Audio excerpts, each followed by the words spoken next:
Good evening, everybody. I'm Phil Santonzi, Program Chair for ASQ Section 1510, Southeast Florida. And welcome tonight to this in-person, live, and virtually streamed presentation. Our speaker tonight is April Frank, President of Innovative Edge Incorporated from Boca.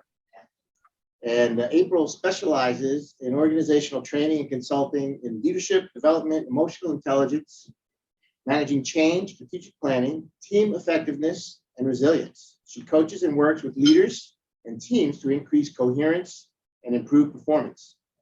With strategic planning facilitation, April assists leadership teams to align purpose, vision, mission, values, and strategy. For over 20 years, she's worked with organizations in all sectors with resulting leadership effectiveness and increased productivity.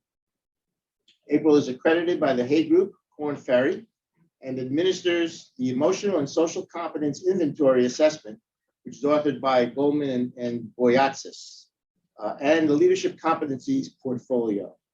She is licensed and certified by the Institute of Heart Math to provide the inner quality management and emotional competency tools training programs. Tonight, April's topic is emotional intelligence, the differentiating factor in performance excellence and comprehensive quality. You know, with this presentation, sometimes you wonder why smart people fail. You know, why do highly competent individuals, experienced, well-educated, why do they fail to reach their expected or desired outcomes? Well, we're going to learn about that tonight, and we'll learn the answer from April. So join me in welcoming April to our meeting. Thank you, Phil. Glad to be here, as always. So I am very happy to be here for all of you here in person and those of you who are attending virtually.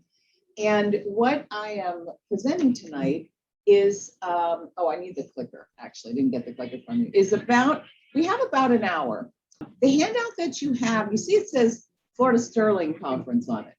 It's an hour. The Sterling Conference has a presentation that I've been doing there for years. It's about an hour and a half. And we thought we'll bring you that handout tonight because it's the same presentation. You just get some extra material to take with you.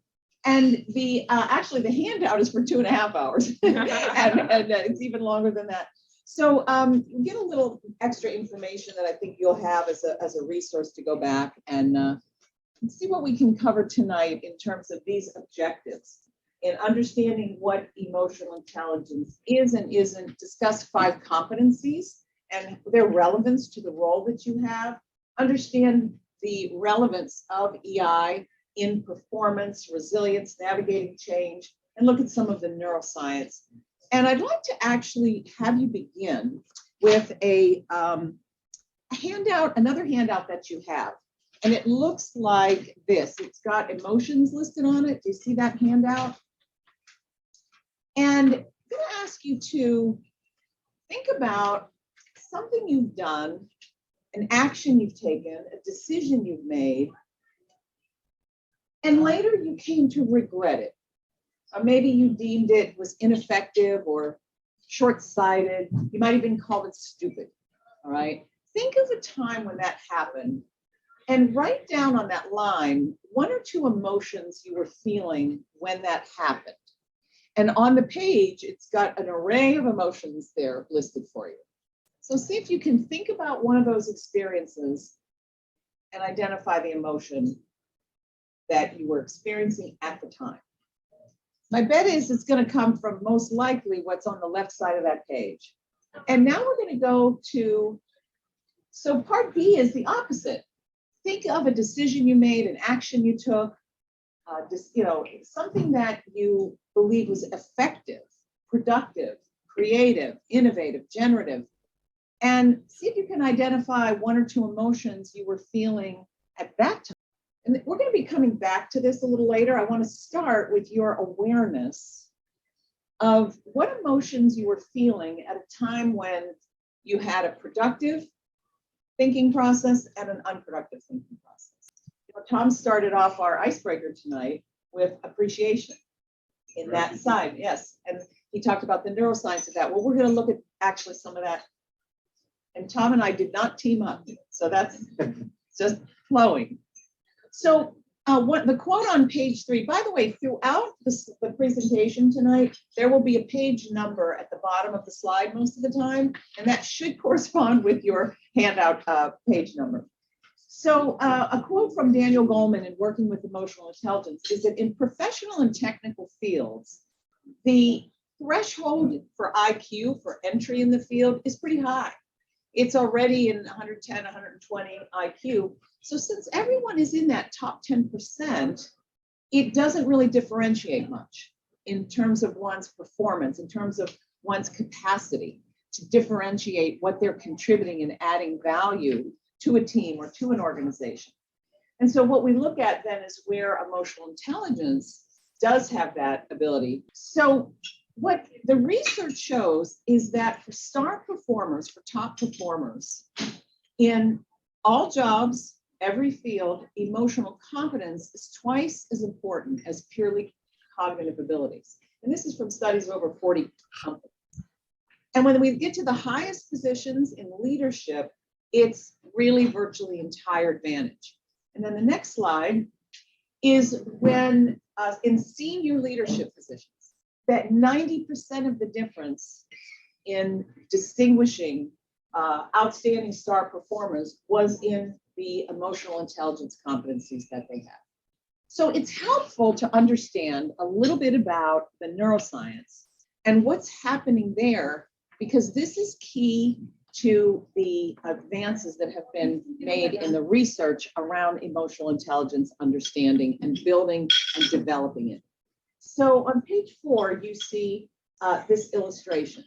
And what it's showing you is that basically, I'm going to do this very quickly. This is just going to be an overview, is that we basically have 3 levels of functioning and drive at the brain function level. The first level is really kind of an instinctive, reflexive. You've heard of this called the reptilian brain, right? We have a lot of lizards running around here in Florida. And what do they do all day? They run around, they eat, they sit there, they reproduce. That's it, you know. So the functions, the basic drives, these are the responses that keep us functioning at that primal level. Notice that the orientation of this part of the brain, the reptilian brain or that base, is the present. It's the present. Lizards are really not really thinking much about the past or the future, except what am I going to eat right now and what am I going to mate with right now, right? And so the next level of brain, and this is how the brain evolves and develops, is the emotional cognitive or the limbic system. You may have heard of this referred to as the mammalian brain, because humans and mammals share this in common. And now you have the capacity for hindsight and the capacity for these emotions that are presented here. And this brain can override the lower brain so that it has the capacity to not only be oriented to the present, but also the past, the capacity for hindsight, to realize maybe we've said the wrong thing, done the wrong thing in hindsight, right? The next part of the brain, third brain level, this is the neocortex, the cognitive intellectual brain, what we think of as the executive center. And here we have the capacity for foresight. We have the ability to orient ourselves, to set goals and orient ourselves toward goals, align our behavior with those goals, align our decisions with those goals, be able to self-reflect. Now, when you take a look at this capacity, these capacities that we have, one of the first things that becomes clear is the neocortex is not always in control. Why is that? How is that possible? We're all coming to work every day with this full capacity, but how often are we accessing it? How many of you can think of someone that is extremely experienced, very intelligent, knows their job, they can answer any question that anybody has, very well educated, but no one wants to work with that person, right? I see a lot of people smiling and nodding their heads. So, they have all this somewhere in there, but this seems to be taking over. So we'll go to the next slide. And we're going to take a look at an important piece of understanding this, which is the emotional memory. And basically what happens is that everything coming into our senses is processed not first through the thinking brain or the neocortex. It's actually processed first through that limbic system, through that center of the brain that's processing perception and emotion. And so I'll give you a textbook example. So imagine you are a child and you're playing in the yard and you reach down and your hands touch a green snake for the first time in your life, and it's squirming, and look, I'm already getting responses, and it's squirming, and as a child you become frightened, and you scream or yell, the child yells, and an adult comes and takes them away from that fearful moment, and within moments the child is fine and they're comforted and everything is okay. And what's happened in that moment is that a memory was recorded, an emotional memory imprint was recorded. So now you're 35 or 40 years old and you're out in your backyard, you're doing lawn work.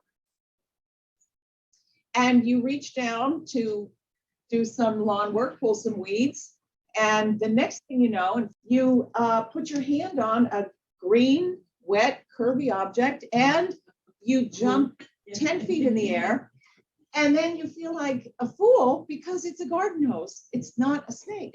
How did that happen? Because that emotional memory was stored in an area of the brain known as the amygdala. And this is where emotional memory is recorded.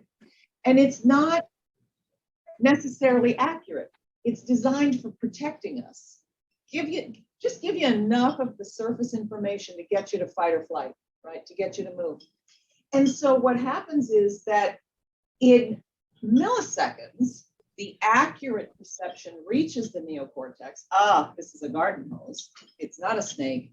But by then, we've already had that emotional response. Now, why can we remember where we were and what we were doing when certain national disasters have happened?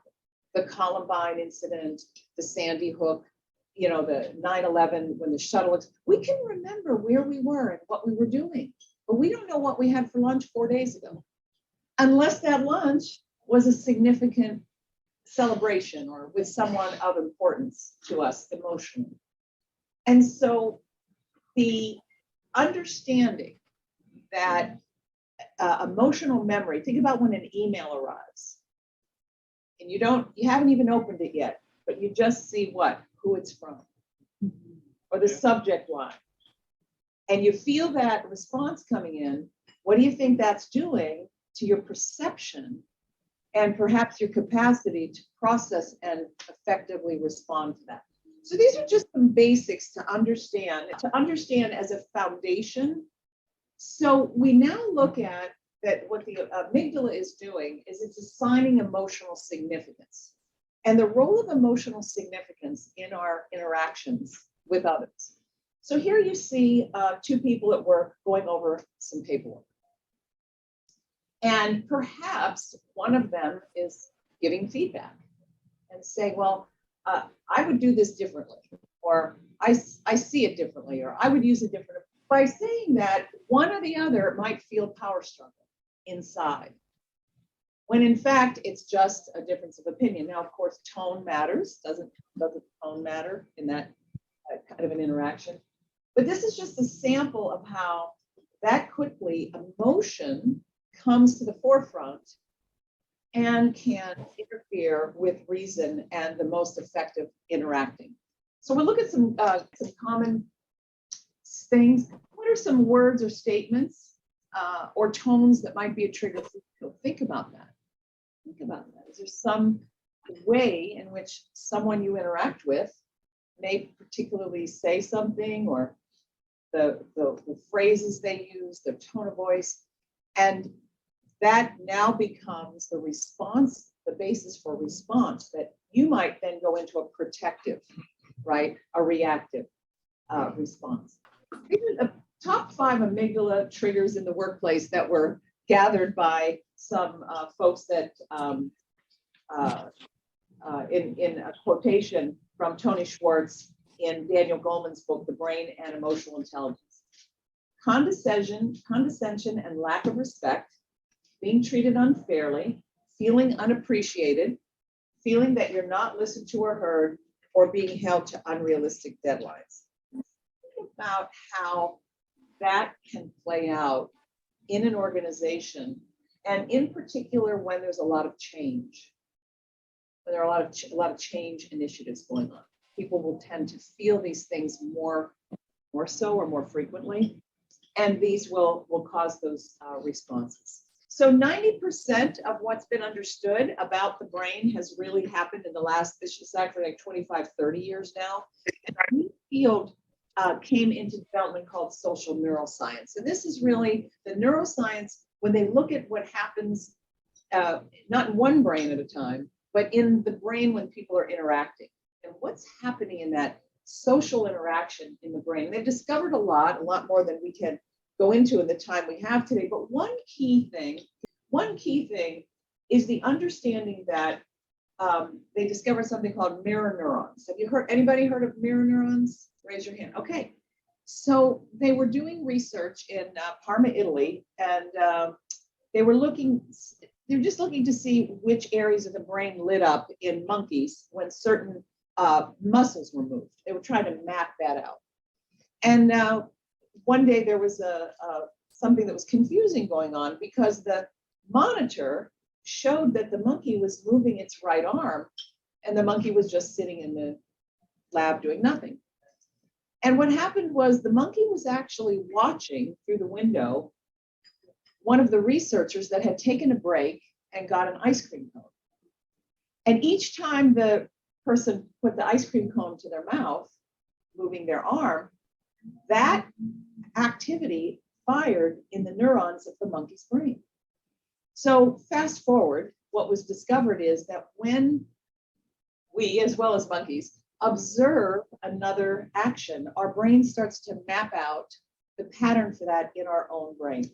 So, we all talk about how if one person yawns, but it's really important to realize that, we are always in relationship because what we do is imprinting and influencing others. Does that mean we're responsible for how people respond? No, that's not it. But we do have a responsibility to the fact that this is what's going on. This is happening all the time, that we can be influencing others, and for the better or the worst, right? So as leaders, this puts another level of awareness around how are we showing up and how are we managing ourselves in our social relationships and in our emotions. Competency. What's a competency? Well, it's any measurable characteristic that differentiates performance. You hear the term leadership competencies. You hear these terms. We know that skill and knowledge is necessary, but not sufficient for outstanding performance. And it's what's below the iceberg that really is that differentiating factor. So here's where we distinguish now between cognitive competence and emotional competence. So back in 1995, so if for any of you who aren't familiar, Daniel Goleman is really the most recognized author and researcher on emotional intelligence. And in 1995, this was the cover of Time magazine. And at that time, his first book, Emotional Intelligence, Why It Can Matter More Than IQ, was on the bestseller list in more than a dozen countries. And since then, I think he's released a dozen more books. But I will say that the book that we provide folks in our training and development programs is this one with the red cover, because it's a little more practical. The first book is outstanding, and it's heavy on the science and the research. But when you talk with Daniel, he'll tell you that by the time he wrote one of his books in the past 6 years, the amount of new information in neuroscience between the first book and the current book is significant. It doesn't invalidate anything, but it significantly adds to that. So from that, we have this awareness of what is EI and what is it not. And just quickly, EI is a broader range of intelligence than IQ. It is really a way to redefine intelligence, redefine what it means to be smart. It's found in high-performing, successful people. What is it not? EI is not about being emotional. It is not a female thing. You know, Tom, I know you were talking about some characteristics that females have and all, but emotional intelligence is not gender specific. And it's also not about being soft. And we'll come back to that in a few more minutes. So the definition is that it's the capacity for recognizing our own feelings, recognizing our own emotions and those of others, motivating ourselves, and managing those emotions well in ourselves and in others. So it's complementary to IQ. It's not that we're saying that it's more important than IQ, but it's measured in a different way. So when we talk about emotional intelligence, we're talking about the potential or capacity. When we're talking about emotional competence, we're saying that we've transferred that capacity into a skill and ability, just like one might have the capacity for mathematical skills, spatial intelligence, the other forms of intelligence, musical intelligence.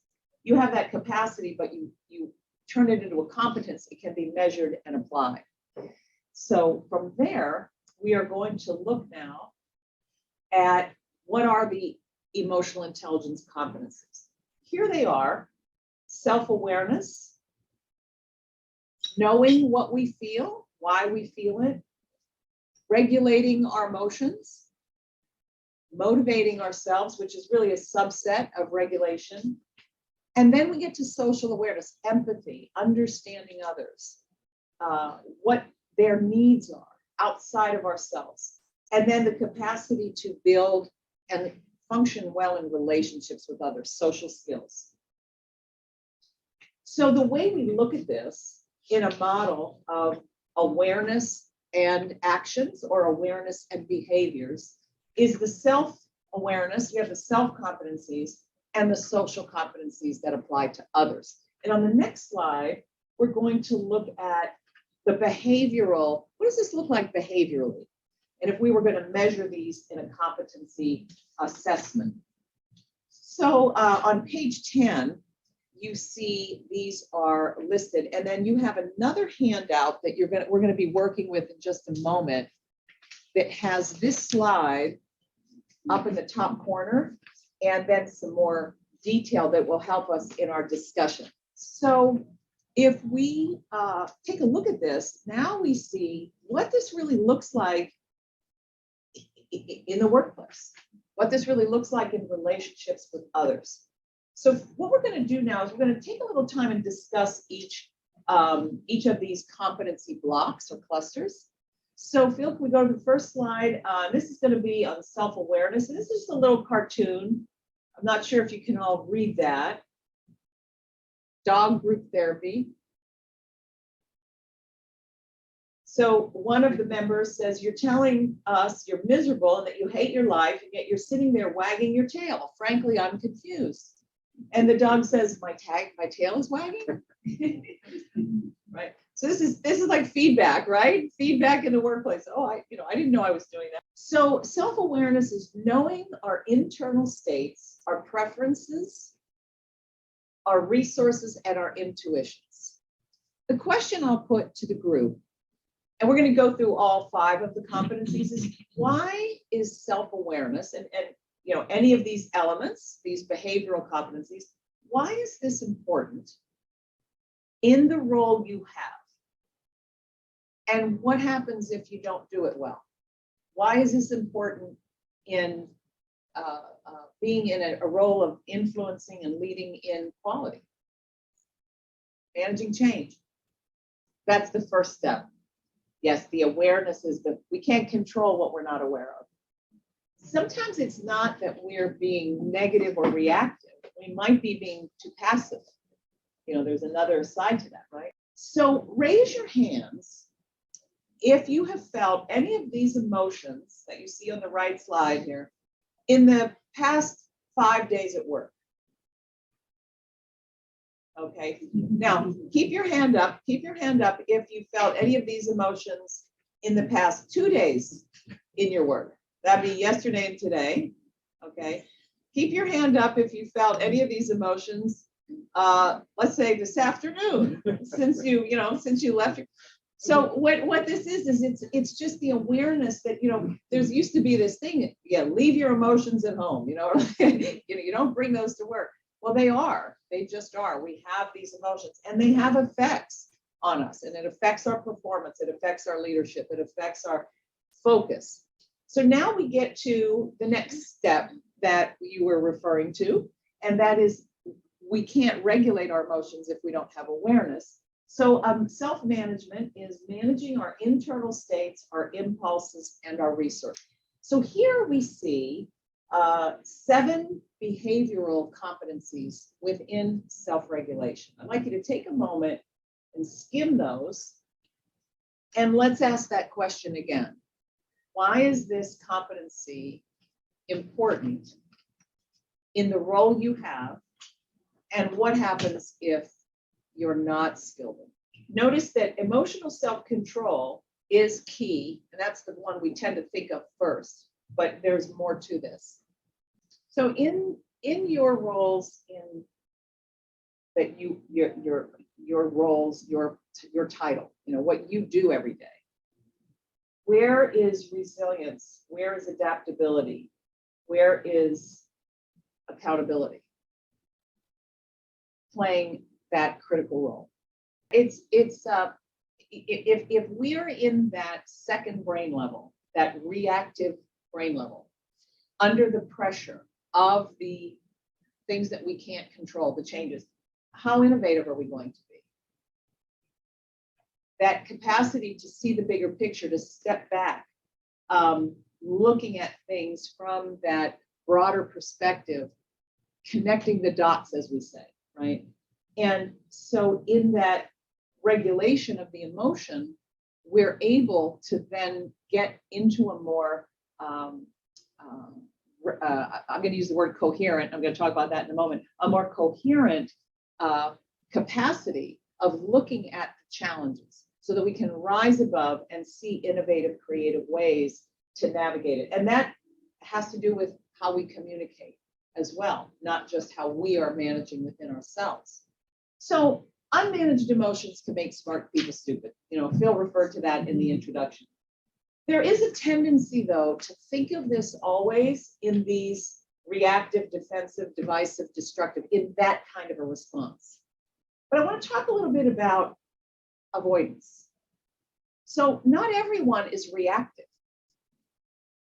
Some people withdraw. Some people avoid. That is an unproductive way of managing emotions as well. That is not emotional regulation. It's maybe regulating an outburst, but withholding. What happens when there's a meeting and someone is not speaking up, when their talent and their value needs to be shared, where there's a self-doubt, right? Perhaps a self-doubt or some inner talk that says, no, I'm not going to speak up, if they're introverted. Or what happens when performance feedback is not given in a timely manner because of this this propensity to avoid, maybe they're not trained well in how to do that. So it's important to recognize that that's an emotion to be managed as well. It's usually a fear under there that needs to be managed. Many, many times I'm working with leaders that are more on that introverted scale, and they're having to work with that to bring out more of their communication being more intentional and clear. So I want to just touch on this because this is really something that we get into more in our trainings, that there is a capacity within science, within nature, and within each of us to achieve an optimal performance state where there is coherence. And this can actually be measured. One of the ways it's measured is by looking at heart rhythms and the autonomic nervous system, for any of you that might be familiar with that. But it's really when there is this alignment and coherence between multiple systems. So when you look at one of the definitions of coherence, it's when multiple systems are synchronized. And it's a high level of efficiency, it's a high level of order. I want to show you how this shows up in that earlier exercise we did about think of a time when you made a decision and later you looked back on it and maybe regretted it. So here you see those 3 brain levels again, right? Well, neurological signals are being messaged with every heartbeat from your heart to your brain. So when we feel a positive emotion, like you did in the part of the exercise on the right side of the page, when we feel a positive emotion, the signal in the autonomic nervous system, which is in the heart rhythm, a coherent signal. That is the way it would be referred to from a scientific perspective. That signal sends a message to the brain, basically, hey, all is well. Okay.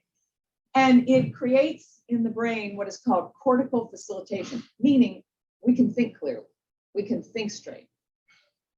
Cortical function is increased when we are in a positive, balanced emotional state.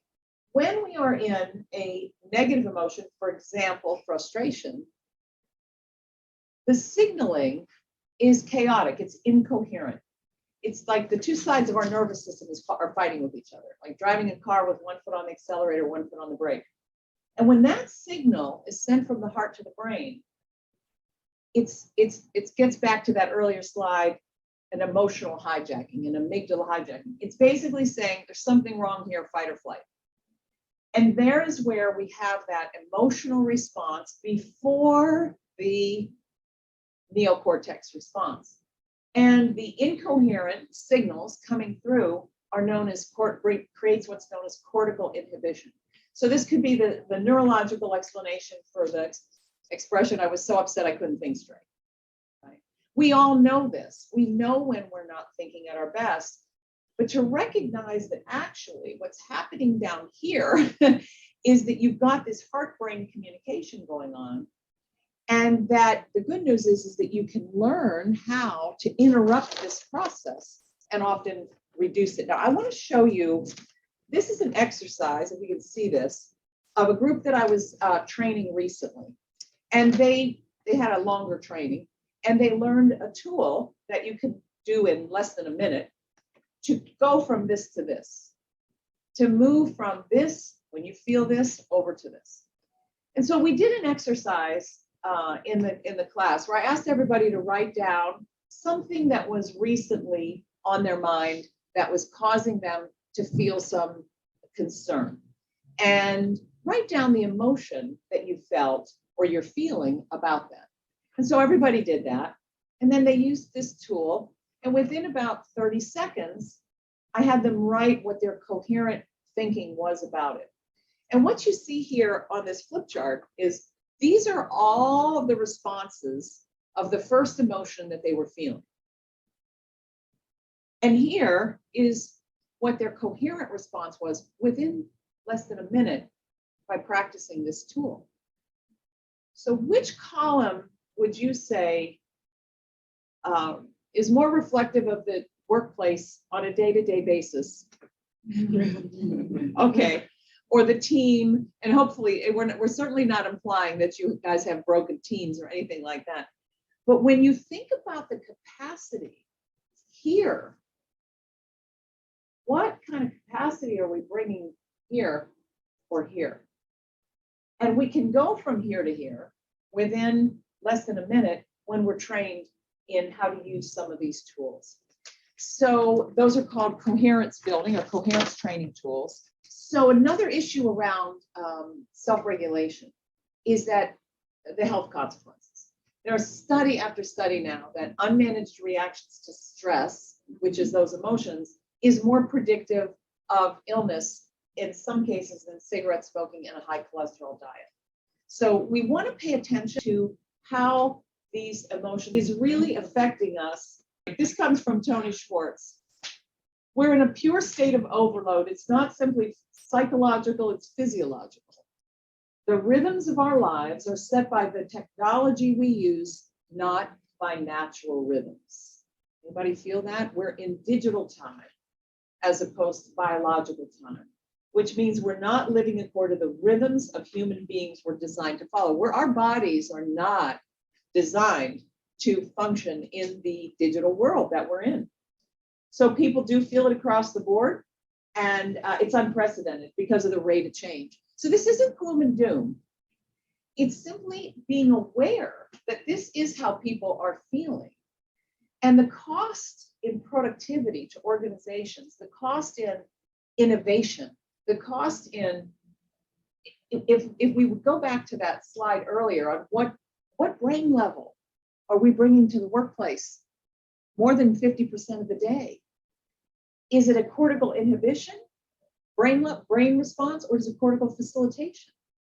Well, we're not going to eliminate our technology. That's not the point. It's how do we evolve in our response to these things so that we're now more ahead of it. We are now responding from not a reactive, not a place where it's got us, right?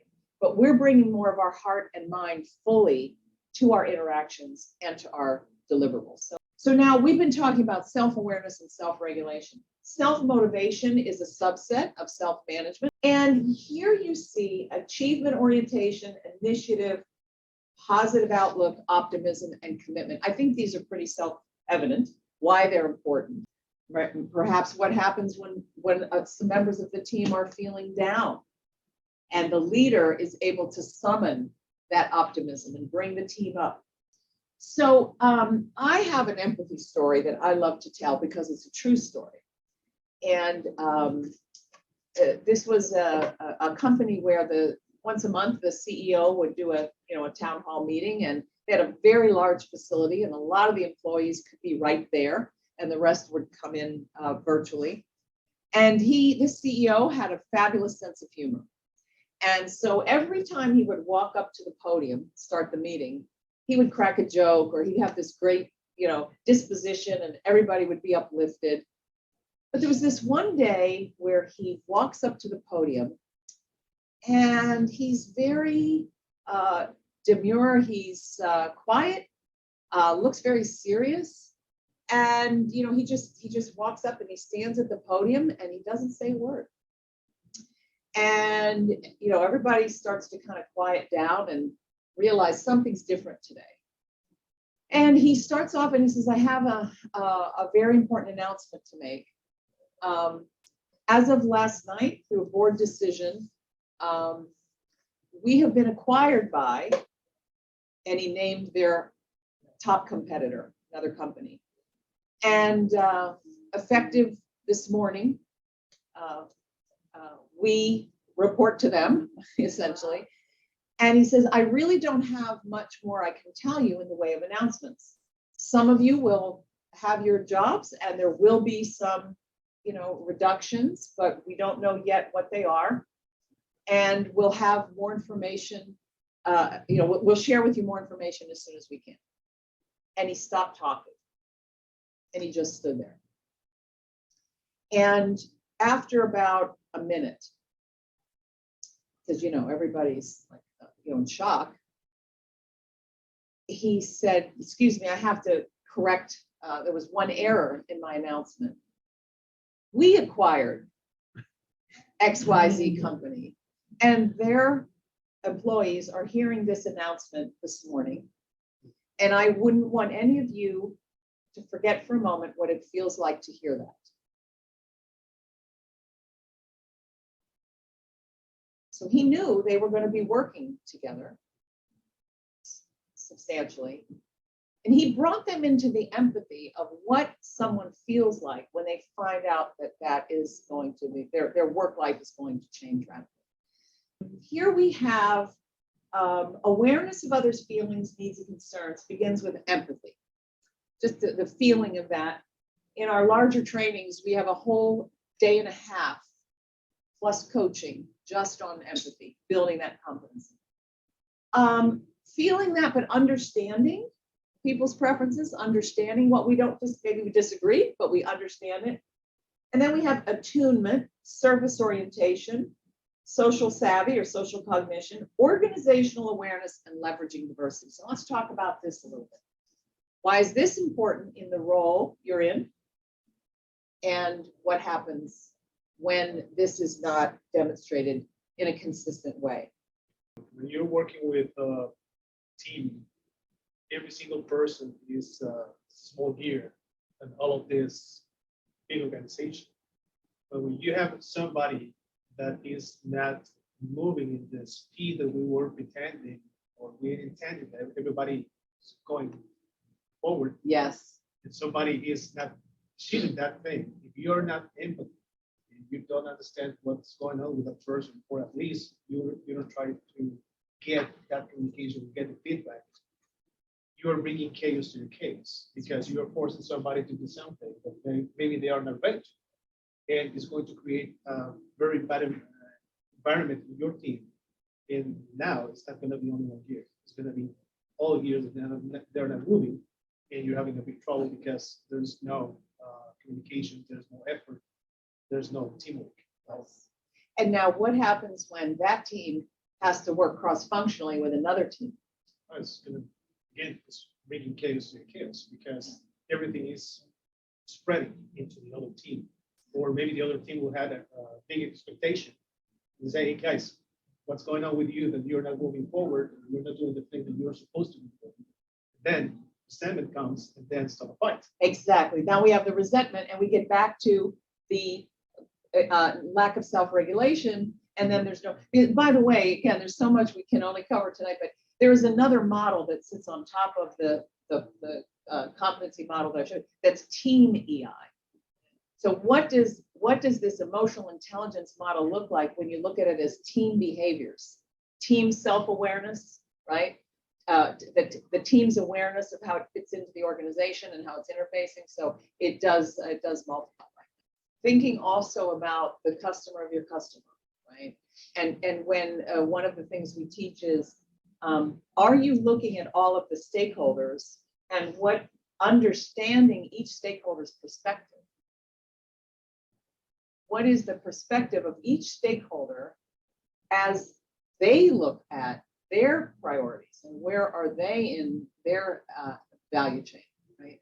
And this is just an example. When we talk about empathy and we talk about understanding others, just think about listening. People think of listening as a passive thing, but listening is a proactive skill to truly listen so that the other person feels heard and understood. To put that reactive capacity aside to really tune in, understand that customer, understand that stakeholder, understand that team member. Are they struggling? Are they being resistant? What is it? What is it that I need to understand so that I can influence? So the last competency block is social skills, managing and nurturing relationships. So taking all that, understanding the voice of the customer, understanding the stakeholders' perspectives, but now what? We've got to influence with that. We've got to communicate that effectively. Are we able to manage the conflict that will arise possibly in doing that? Teamwork and collaboration, building bonds. Those are all a key in that team change or team capacity, but as leaders developing our teams, inspiring. And an inspirational leader doesn't have to be someone who's extremely extroverted and, that kind of personality. It's really about how they reach the hearts and souls of the people and help people align within themselves with their passion and contribution. You're in a position of leading and influencing, but you don't always have the authority to make those decisions. And that's really key. That's why I wanted to come back to this. And when I work with, I've worked with some BPO teams, I've worked with many, many quality teams, and this is where they're struggling. They're struggling with that influence, with being able to understand how is the CEO looking at this, right? What's a priority to the board? They're not thinking about that at all. And so to be able to do that and step back. Peter Drucker was not being asked about emotional intelligence when he said that our first and foremost job as a leader is to first take charge of your own energy and then help orchestrate the energy of those. Well, what's the energy, right? It's the engagement, it's the passion, it's the It's the energy that people come, that discretionary effort. Will I contribute more? Will I be willing to grow with this organization? Will I allow myself to be challenged? That's what is going to come with leaders who are able to influence as opposed to those who are not, and leaving things with the status quo, right? It's about performance. Famous professor, psychologist at Harvard said, David McClellan, that when senior managers had a critical mass or tipping point of emotional intelligence competencies, their divisions outperformed yearly earnings goals by 20%, and those without that underperformed. And so again, why is it important now? I think we've covered a lot of this in our discussion, but just some of the unprecedented complexity, the frequency of change, the quiet quitting, all of these things are creating a work environment now where if an organization wants to stay competitive, if a team wants to stay innovative, if a team wants to stay tight, if a team wants to be able to challenge itself and bring new ways of thinking and processes and challenge that status quo, they have to step out of that midbrain and lower brain day-to-day perspective. They have to get from the limited, one of the things in the brain slide that I don't think I mentioned is that a lot of times that amygdala response is causing us to come all the time from the past. We're coming from the past, and we want to be coming from the present and the future. And so if we're learning how to transform this, we're coming more from our potential, future and potential, and not the past. So in the terms of change, I really wanted to make sure we covered this. Many of you are familiar, you have different models on the change process, right? And this is from Kubler-Ross, the loss model. You're familiar with these phases, right? We first have an experience of surprise with a change, and then we move from resistance through to integration and adjustment. So what we often don't pay attention to, though, are the emotions that are experienced at each of those phases. And this is where core competencies that are needed most during stressful times, during challenging times, they become compromised in a heartbeat because through that confusion, right, we're in this lower brain response, if you would. So, but what happens is it's rarely one change a year, right? Or one change a decade. What we have are these multiple overlaps of change. And it could be that a person is experiencing 2 or 3 of these in the workplace and a significant change in their personal lives at the same time. Perhaps a death in the family, an illness, a major move. But there's another way to look at this. And that is let's say that executive leadership makes a decision that initiates a change announcement. And they've worked through this process intellectually in coming to that decision. So the change is announced and the next senior leadership level moves through this process. And they announce it to the next level. And then they announce it to the next level. And now you have layers in the organization moving through this process at different times, not sequence, and multiple individuals within that process. So you could just imagine if we had a slide, there could be 1,000 of these overlapping. So this is where resilience is key. When there's a change announcement, this is the typical response, right? Now the question is, how long are people going to stay in this response? Because the response is going to come. So through a process of cascading communication and a number of other methodologies, this can be reduced. One is self-awareness. We have to, in moving through change effectively, understand what we're feeling as leaders and why. There's our self-awareness. Manage that moment to moment, learn tools, learn techniques to self-regulate those emotions. And then now we use our social awareness to understand what the others are experiencing and feeling and why. Why are they feeling the drag of this change? How is this affecting, it was one organization I was working with, and they ended up changing just the layout of the campus and buildings. And there were people really struggling with this and they were trying to understand why you're just moving. Well, it had to do with certain people, when they would leave the building that day, they had to get home and take care of elderly parents, and that caregiver was leaving. And now the location of the new building was going to cause them to lose 10 or 15 minutes. And nobody would have thought of that, right? But it was an easy problem to fix. But why is someone struggling with the change? And that's just a logistical change. That's not an organizational process change. And then from that awareness, we are now able to better influence and lead others, help them navigate the change. So now what happens is we're still going to have this flow, this process, but with higher EI skills, it will be shorter and less intense, and especially when the team is trained in that.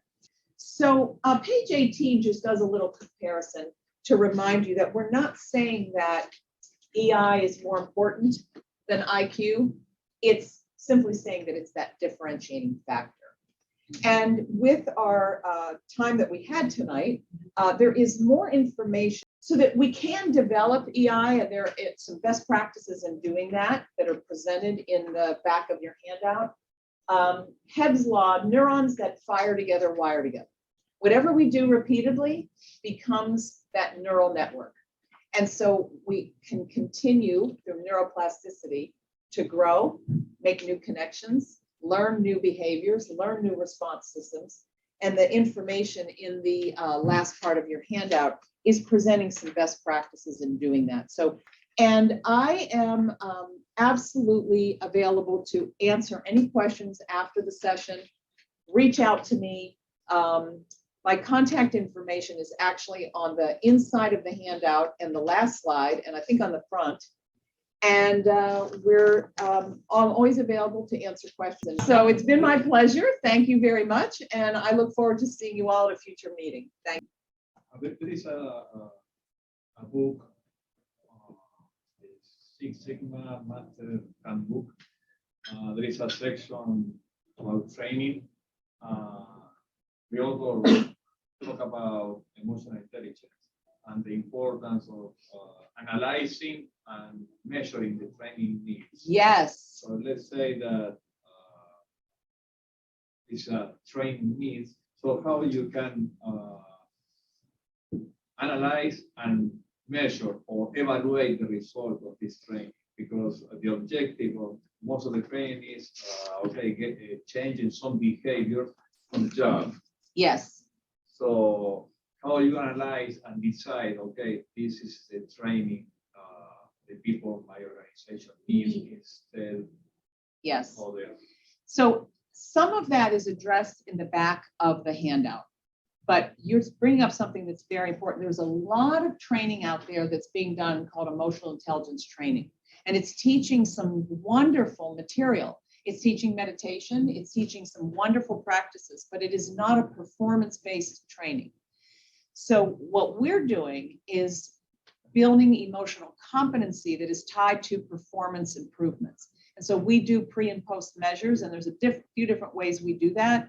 But I would say as a best practice, if you do any kind of internal emotional intelligence training, you should be tying it to measures of behavioral change and how that affects performance. Absolutely. It's not easy to measure, but it can be done. And you'll see some examples. Because we are measuring, instead of the skills, we are measuring attitude behaviors, right? Well, that's one way. That's one thing to measure. But now what happens as a result of those attitudes, because it's not just about attitudes, right? It's about how effective is my communication, right? Is there increased goal clarity? So what we will do in some teams is we will measure individual HRV coherence as a baseline. And then after a few months of practicing the tools, we'll do that again. And we always see an increase. So what does that mean? Well, that's a physiological change.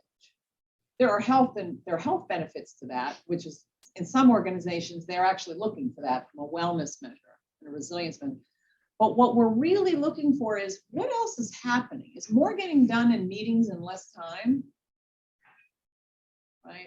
Are decisions being made more coherently? Is there better influence of new initiatives? Right? Has that metric changed? You know, being able to look at, there's so many ways to measure, but it's measure not just to measure, right? Measure to capture what is tied to the performance and the strategic goals of the organization.